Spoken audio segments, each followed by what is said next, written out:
À 60 km au nord-ouest de Lyon, au cœur de vastes collines et vallées qui moutonnent entre les monts du Beaujolais et la plaine du Roannais, se déploient les 50 hectares de la ferme de Vernon.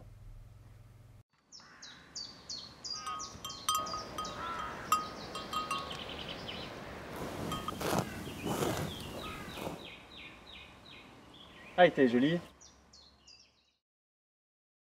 La ferme de Vernon est une ferme d'élevage, donc pour la production de viande. On élève une quarantaine de vaches, donc de race limousine et Highland, et aussi une petite centaine de brebis. La ferme a été développée et valorisée par ma mère jusqu'à maintenant. On est en agriculture biologique et en circuit court depuis plus de 25 ans désormais, et toutes les productions sont vendues en direct dans un rayon de 60 km maximum. On a tout de suite trouvé sur ce marché de Roanne des gens qui étaient intéressés par une viande locale, de qualité, et qui respectaient aussi tout un cahier des charges par rapport à tout ce qui est de l'environnement, la santé. Dans cette démarche de circuit court, il y a aussi la convivialité, il y a le vivre ensemble, il y a le lien entre l'urbain et le rural. J'ai initié depuis 2005 avec mon frère, Pierre qui est architecte, un projet de paysage que je porte désormais pleinement en tant que paysagiste, mais aussi en tant qu'agriculteur. Nous savons que l'agriculture crée de toute façon des paysages, mais au lieu qu'ils soient de simples conséquences des activités agricoles, moi, paysagiste, je veux les concevoir en amont. L'approche par le paysage a défini des entités de travail en fonction de chaque usage agricole. Ici, dans les fonds de vallée, les parcs à vaches Highland. Au-dessus, les bandes cultivées, les prébois, qui sont des forêts pâturées, les parcs à vaches limousines, et enfin, sur les hauteurs et sur les parties les plus séchantes, les parcs à moutons.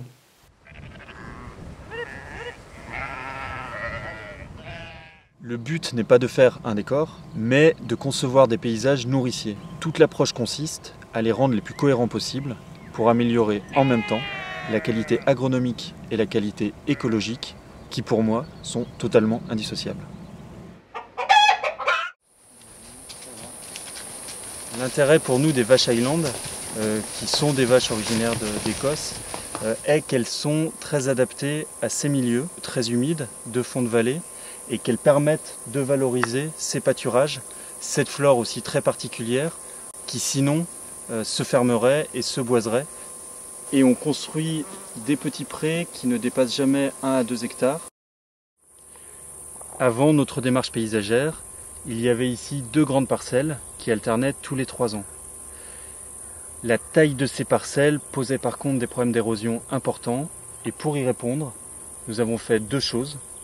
La première a été de découper ce versant en 11 bandes très fines perpendiculaires à la pente, et la seconde a été de passer en travail du sol sans labour, nous permettant désormais de n'avoir jamais de sol mis à nu. Les bandes cultivées nous servent à être autonomes en alimentation animale. Les prairies sont semées d'un mélange de graminées et de légumineuses, ayant l'avantage d'enrichir le sol en azote. Ensuite, donc pendant 3 ans, on sème en céréales avec un mélange qu'on appelle méteille, qui est une association de 3 céréales, donc du triticale qui est le croisement du blé et du seigle, de l'orge mais aussi de l'avoine, auquel on associe un pois qui apporte donc dans la ration ensuite animale des protéines. On retrouve dans ces espaces une biodiversité stimulée, comme ici cette silène enflée. Ici de la mauve, ici du lotier corniculé. Mettre un nom sur une plante ou un animal, ça veut dire qu'il existe, on va le voir différemment. Mais en plus, ça a une répercussion sur le paysage, et en particulier sur le paysage agricole, où on se rend compte qu'il y a une assistance avec la diversité si on la respecte et qu'elle est présente.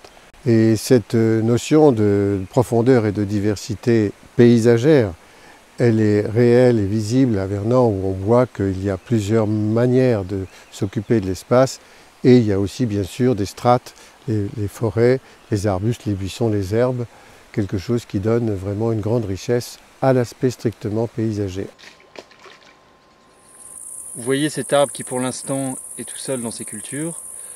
L'objectif est de le renforcer par d'autres arbres ponctuels qui serviront à la fois de nichoir pour les rapaces, qui chassent les nuisibles au moment des semis, et qui ont aussi l'avantage de puiser des nutriments profonds dans le sol et les restituer en surface.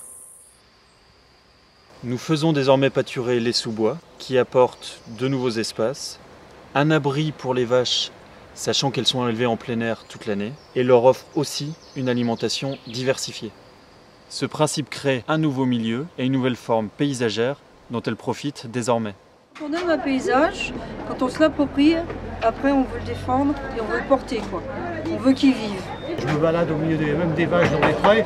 Les vaches sont calmes, le paysage, il y a des fleurs, il y a des oiseaux, enfin, c'est d'une richesse extraordinaire. Avec une approche paysagère, Rémi Janin a réussi à améliorer encore le système de production agronomique. Il fait d'une certaine manière la preuve que l'agronomie qui intégrerait une vision, un regard beaucoup plus approfondi sur l'organisation de l'espace pourrait contribuer à la mise en œuvre d'une agroécologie, on pourrait dire, bien plus performante. Je vous ai parlé de paysages nourriciers et écologiques. J'ajoute maintenant qu'ils doivent se réinventer au sein de sociétés devenues urbanisées. Nous avons créé l'association Polyculture pour imaginer ici même ces nouveaux partages et ces nouveaux usages de cet espace agricole.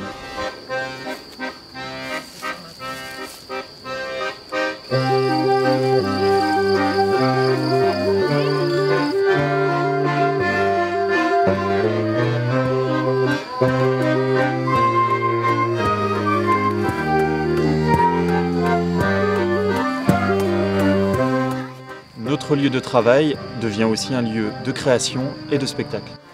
Je mets dans nos régions Ah oui, c'est le lundi soir. L'accueil d'artistes est pour nous un moment d'ouverture, de réflexion, de regard extérieur qui nous permettent d'apprécier, de comprendre, de nous poser et aussi de s'éveiller.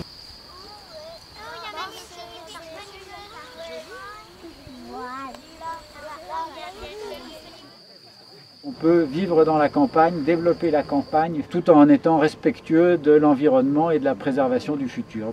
Il y a une forme de respect du paysage qui va très loin. On voit que ce paysage il a été non seulement sauvegardé, mais amélioré, embelli et entretenu par l'équipe de la ferme de Vernan. Rémi Janin montre comment l'agriculture, quand elle s'allie avec des démarches paysagères, cela permet de concevoir des espaces à la fois productifs et à la fois tout à fait agréables à vivre. Il y a une intelligence du paysage, c'est comme si le paysage, on était en train de le lire, et de le lire facilement parce qu'il y a des têtes de chapitres, il y a des rimes, c'est un paysage écrit qui se corrige sans fin.